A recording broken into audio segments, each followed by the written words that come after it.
Welcome to Indian youth विकास। तो दोस्तों मेरे चैनल पर आपका स्वागत है और मैं आज चर्चा करने जा रहा हूं वंदे भारत के स्लीपर वर्जन का।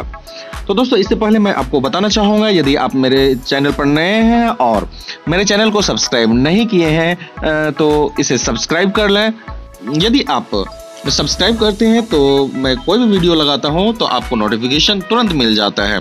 जितना भी वीडियो मैं बनाता हूं वह यदि आप रेल कर्मचारी हैं तो आपके लिए काफ़ी महत्वपूर्ण हो जाता है, क्योंकि मैं कुछ न कुछ वैसा कंटेंट डालता हूं रेल कर्मचारियों के लिए काफ़ी लाभदायक होता है। वैसे ही अधिकांश मेरा वीडियो होता है, चाहे वो हॉलीडे होम का हो या फिर और भी हो, चाहे जो भी हो, चाहे स्टडी मटेरियल हो, चाहे जो कुछ भी हो, रेल कर्मचारी के हित में ही होता है। कुछ न कुछ उनको लाभ जरूर मिल जाता है मेरे वीडियो से।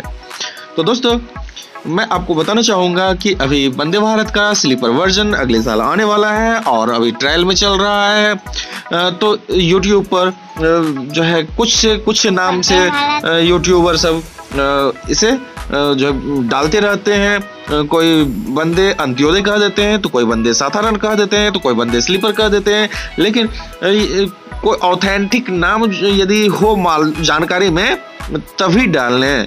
मैं बताना चाहूँगा कि इसी तरह से जब वंदे भारत तो अभी नाम है ना, जब यात्री सेवा में आई तब, और इससे पहले जब इसका शुरुआत हुआ ना तो उसमें सवारी डिब्बा कारखाने के महाप्रबंधक श्री सुधांशु मणि जी थे। तत्कालीन महाप्रबंधक सुधांशु मणि जी थे और उस समय ट्रेन 18 के नाम से निर्माण प्रारंभ हुआ था।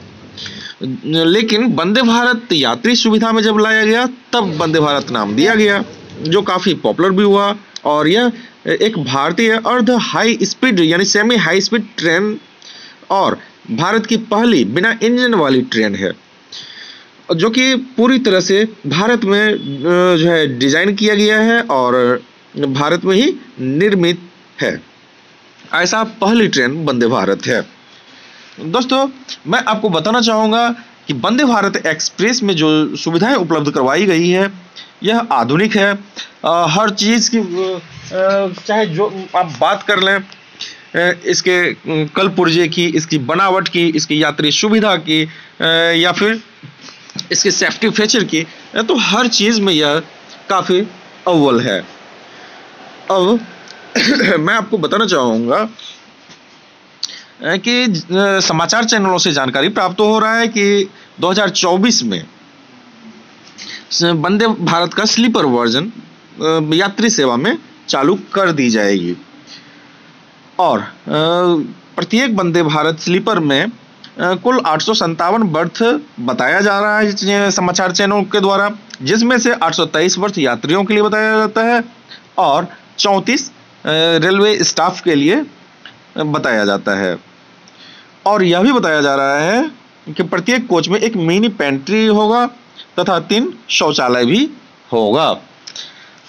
दोस्तों मैं आपको बताना चाहूँगा कि वंदे भारत और अन्य ट्रेन में जो सबसे बड़ा फर्क है वो यह है कि वंदे भारत में आपको झटका महसूस नहीं होता है, जबकि अन्य ट्रेन में आप देखेंगे झटका भी महसूस होता है, धड़ धड़ आता है, जबकि वंदे भारत में ऐसा आपको आभास तक नहीं होता है।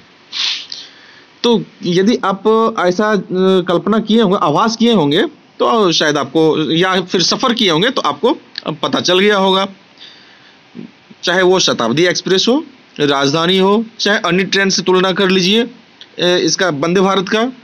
तो अब देखने वाली बात यह है कि जब वंदे भारत का स्लीपर वर्जन आएगा तो उसमें झटका महसूस होता है या नहीं होता है, ये जब सेवा में आ जाएगी तभी पता चलेगा। तो दोस्तों आज का महत्वपूर्ण प्रश्न है, वंदे भारत एक्सप्रेस किस नाम से निर्मित हुआ? कमेंट करके आंसर बताएं। सर्वप्रथम कमेंट करके जवाब देने वाले को कुछ खास मिलता है। धन्यवाद। वीडियो अच्छा लगे तो जरूर शेयर करें।